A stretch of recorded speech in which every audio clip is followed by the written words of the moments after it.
ত্রয়োদশ জাতীয় সংসদের প্রথম অধিবেশন শুরু আজ।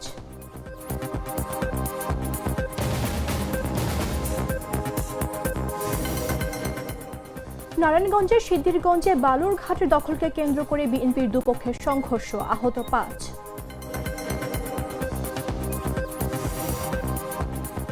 আবারও ইসরায়েলে ইরানের ক্ষেপণাস্ত্র হামলা।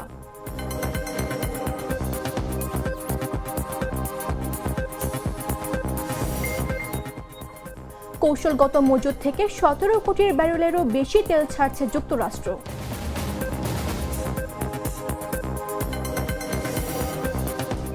এবং লিটনের সঙ্গে ভারতীয় কোম্পানির চুক্তির নবায়ন।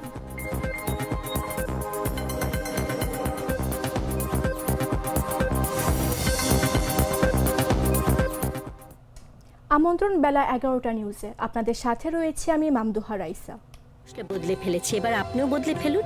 একবার প্রাণ গুঁড়া মশলা ব্যবহার করেই দেখুন। রাষ্ট্রপতি মোহাম্মদ শাহাবুদ্দিনের আহ্বানে ত্রয়োদশ জাতীয় সংসদের প্রথম অধিবেশন শুরু হচ্ছে আজ বৃহস্পতিবার। এদিন বেলা ১১টায় শুরু হবে অধিবেশনের কার্যক্রম। ২০২৪ সালের ৫ আগস্ট আওয়ামী লীগ সরকারের পতনের পর এটি হতে যাচ্ছে প্রথম অধিবেশন। এতে প্রথম দিনই নির্বাচিত হবেন স্পিকার ও ডেপুটি স্পিকার। সংসদের বিধি অনুযায়ী তাদের শপথ পড়াবেন রাষ্ট্রপতি মোহাম্মদ শাহাবুদ্দিন।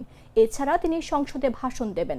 অধিবেশন সামনে রেখে বুধবার দুপুরে ক্ষমতাসীন দল বিএনপির সংসদীয় দলের বৈঠক শেষে সাংবাদিকদের এসব কথা জানান স্বরাষ্ট্রমন্ত্রী সালাউদ্দিন আহমদ। তিনি বলেন, সংসদের প্রথম অধিবেশনে বেশ কিছু ঐতিহাসিক সিদ্ধান্ত হতে পারে। ১৫ মার্চ আবার অধিবেশন বসে এরপর বিরতি হতে পারে জানিয়ে মন্ত্রী বলেন, সংসদ অধিবেশন শুরু হওয়ার পর জনপ্রত্যাশা, শহীদদের আকাঙ্ক্ষা এবং জুলাই সনদে যেসব বিষয়ে ঐকমত্য হয়েছে সেগুলো ধারণ করেই সংসদের কার্যক্রম পরিচালিত হবে।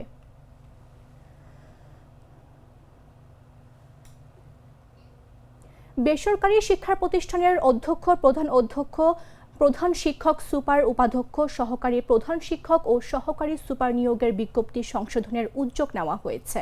এই বিষয়ে আলোচনা করতে সভা আহ্বান করেছে বেসরকারি শিক্ষক নিবন্ধন ও প্রত্যয়ন কর্তৃপক্ষ। বৃহস্পতিবার বেলা ১১টায় সংস্থাটির সম্মেলন কক্ষে এ সভা হবে। বুধবার এনটিআরসি এর এক নোটিশে এ তথ্য জানানো হয়। নোটিশে বলা হয়, সভায় অষ্টম এনটিআরসি এর নিয়োগ পরীক্ষার সংশোধিত বিজ্ঞপ্তি প্রকাশের বিষয়ে আলোচনা করা হবে।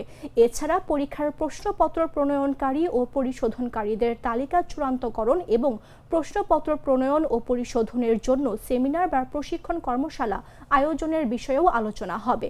এদিকে মঙ্গলবার বিকেলে বেসরকারি শিক্ষা প্রতিষ্ঠানের জনবল কাঠামো ও এমপিও নীতিমালা ২০২৫-এর কয়েকটি অনুচ্ছেদ সংশোধন করে মাধ্যমিক ও উচ্চ শিক্ষা বিভাগ থেকে পরিপত্র জারি করা হয়েছে, যা বুধবার শিক্ষা মন্ত্রণালয়ের ওয়েবসাইটে প্রকাশ করা হয়। এতে সে প্রতিষ্ঠান প্রধান হতে ১৮ বছরের অভিজ্ঞতার শর্ত যুক্ত করা হয়েছে। নারায়ণগঞ্জের সিদ্ধিরগঞ্জে বিএনপির দুপক্ষের মধ্যে সংঘর্ষের ঘটনা ঘটেছে। শীতলক্ষ্যা নদী ঘেঁষা বালুরঘাটের লোড আনলোডের ব্যবসা দখলকে কেন্দ্র করে সংঘর্ষের ঘটনা ঘটে। এতে উভয় পক্ষের অন্তত ৫ জন আহত হয়েছেন। বুধবার দুপুরে কাঁচপুর ব্রিজ সংলগ্ন সিমরাইলস্থ পশ্চিম পাড় এলাকায় এ সংঘর্ষের ঘটনা ঘটে। জানা গেছে, শীতলক্ষ্যা নদীর পাড়ের বালুরঘাটের ইজারাদার ঢাকা দক্ষিণ সিটি কর্পোরেশনের ৬৭ নম্বর ওয়ার্ডের সাবেক কাউন্সিলর মাহমুদুল হাসান পলিন। ২০২৪-এর গণ অভ্যুত্থান ঘটার পর পলিন আত্মগোপনে চলে গেলে নারায়ণগঞ্জ বিআইডব্লিউটি কর্তৃপক্ষ নতুন করে কাউকে ইজারা দেয়নি। তবে ঘাটের নিয়ন্ত্রণ চলে যায় জেলা বিএনপির তৎকালীন সভাপতি গিয়াস উদ্দিনের ছেলের হাতে। এরপর টানা ১৮ মাস তাদের দখলে থাকলেও সবশেষ জাতীয় নির্বাচন অনুষ্ঠিতের পর আবারও নতুন দুটি গ্রুপ দখল নিয়ন্ত্রণ নিয়ে দ্বন্দ্বে জড়ায়। তারই জের ধরে বুধবার নারায়ণগঞ্জ ৩ আসনের সংসদ সদস্য আজহারুল ইসলাম মান্নান ও নারায়ণগঞ্জ জেলা বিএনপির আহ্বায়ক অধ্যাপক মামুন মাহমুদ বলয়ের মধ্যে সংঘর্ষের ঘটনা ঘটে। একজন দোষর, যে কিনা আওয়ামী লীগ সরকারের সময় আমরা সবাই জানি যে আওয়ামী লীগ সরকারের সময় আওয়ামী লীগ সরকার একটা লুটপাটের মহারাজ্য তৈরি করছে।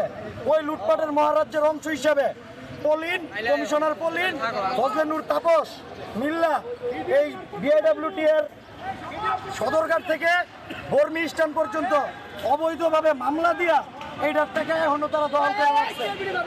থেকে সে রুকুট খাইছে এই অস্ত্রগুলা সে কার জন্য রাখছে আমার দলের নেতা কর্মীকে মারার জন্য আমার এখানে দলের নেতা কর্মী নাই তারা ব্যবসা করে কেমন সে বোতল থেকে হয়ে গেছে এই সেই ক্ষমতার কে দিল সে এই যে অস্ত্র দিয়ে যে জেল রাখে অস্ত্রগুলা সেই করছে আমার দলের লোকের মারার জন্য এই সরকার কে দিল অস্ত্র সহকারে ধরাই দিয়েছে গ্রামের কাছে এরপর কোনো কিছু লোক পাইছি অস্ত্র সহকারে যে লোক পাইছি তারা ধরাই দিয়েছে গ্লিটারের টুইন লেমন ও অ্যান্টিব্যাকটেরিয়াল ফর্মুলা বাসনকে চকচকে জীবাণুমুক্ত করে আমাদের দেয় গ্লিটার গ্যারান্টি। জানাবো আন্তর্জাতিক সংবাদ।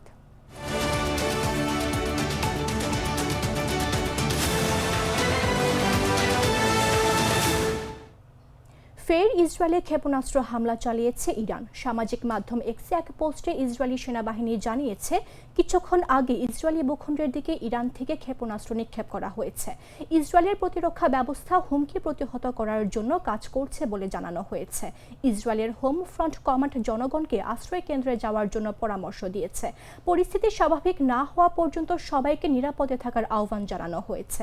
এর আগে ইরানের প্রেসিডেন্ট মাসুদ পেজেশকিয়ান জানিয়েছেন তেহরান আঞ্চলিক শান্তির প্রতি প্রতিশ্রুতিবদ্ধ রয়েছে। তবে তিনি জোর দিয়ে বলেছেন কেবল ইরানের বৈধ অধিকার স্বীকৃত হলেই এই যুদ্ধের সমাপ্তি ঘটতে পারে।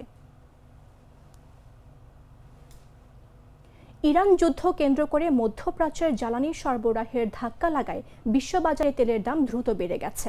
এই পরিস্থিতিতে দাম কমানোর লক্ষ্যে কৌশলগত পেট্রোলিয়াম মজুদ থেকে 172 মিলিয়ন বা 17 কোটি 20 লাখ ব্যারেল তেল ছড়ার সিদ্ধান্ত নিয়েছে যুক্তরাষ্ট্র। বুধবার মার্কিন জ্বালানি মন্ত্রী ক্রিস রাইট এই তথ্য জানান। এর আগে সাংবাদিকরা যখন মার্কিন প্রেসিডেন্ট ডোনাল্ড ট্রাম্পকে জিজ্ঞেস করেন তিনি কি কৌশলগত পেট্রোলিয়াম মজুদ ব্যবহারের সীমা নিয়ে ভাবছেন, তখন ট্রাম্প বলেন ওয়াশিংটন সেখান থেকে কিছুটা কমিয়ে ব্যবহার করবে। এক বিবৃতিতে জ্বালানি মন্ত্রী ক্রিস রাইট বলেন যুক্তরাষ্ট্র আগামী 1 বছরের মধ্যে প্রায় 200 মিলিয়ন ব্যারেল তেল সংগ্রহের ব্যবস্থা করেছে, যার মাধ্যমে কৌশলগত মজুদ থেকে যে পরিমাণ তেল ছাড়া হবে তার চেয়েও বেশি পরিমাণ মজুদ পুনরায় পূরণ করা সম্ভব হবে। রাইট বলেন এটি আসলে আন্তর্জাতিক জ্বালানি সংস্থার সদস্য 32টি দেশের সমন্বয়ে নেওয়া একটি বৃহত্তর সিদ্ধান্তের অংশ। ওই সিদ্ধান্ত অনুযায়ী মোট 400 মিলিয়ন ব্যারেল তেল বাজারে ছাড়ার বিষয়ে একমত হয়েছে দেশগুলো।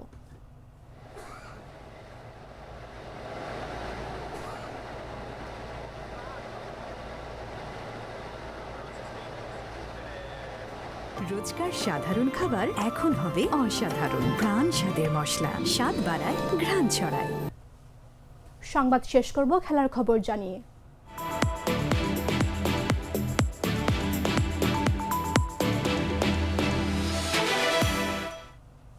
দীর্ঘদিন ধরে ভারতের বিখ্যাত ক্রিকেট সরঞ্জাম প্রস্তুতকারী প্রতিষ্ঠান এসএজির সঙ্গে চুক্তিবদ্ধ আছেন বাংলাদেশের ব্যাটার লিটন কুমার দাস। সম্প্রতি দুই দেশের মধ্যকার রাজনৈতিক অস্থিরতা আর পরিবর্তিত পরিস্থিতির কারণে এই চুক্তি নবায়ন নিয়ে কিছুটা অনিশ্চয়তা ও শঙ্কা তৈরি হয়েছিল। তবে সব জল্পনা ছাপিয়ে লিটনের উপরেও আস্থা রাখল ভারতীয় প্রতিষ্ঠানটি। লিটনের সঙ্গে আনুষ্ঠানিকভাবে আরও এক মেয়াদে চুক্তি নবায়নের বিষয়টি বুধবার নিশ্চিত করেছেন তারই ম্যানেজার। এর ফলে আন্তর্জাতিক ক্রিকেটে লিটনকে আবারও এসএজির স্টিকারযুক্ত ব্যাট ও অন্যান্য সরঞ্জাম নিয়ে মাঠ মাতাতে দেখা যাবে। গত 12 ফেব্রুয়ারি জাতীয় সংসদ নির্বাচনে জয়ী হয়ে সরকার গঠন করে বিএনপি। এরপর দুই দেশের মধ্যে রাজনৈতিক অস্থিরতা ধীরে ধীরে কমে আসছে। সেই মোতাবেক লিটনের সঙ্গে চুক্তি নবায়ন করল এসজি।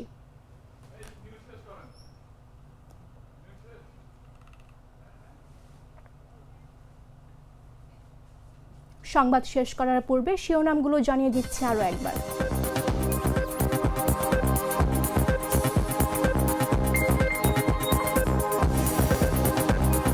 ত্রয়োদশ জাতীয় সংসদের প্রথম অধিবেশন শুরু আজ।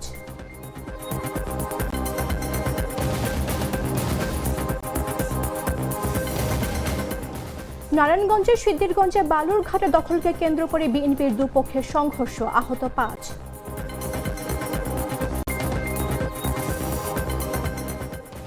আবারও ইসরায়েলে ইরানের ক্ষেপণাস্ত্র হামলা।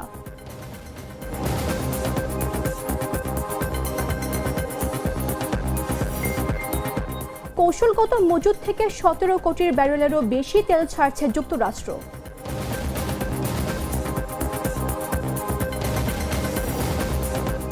এবং লিটনের সঙ্গে ভারতীয় কোম্পানির চুক্তি নবায়ন।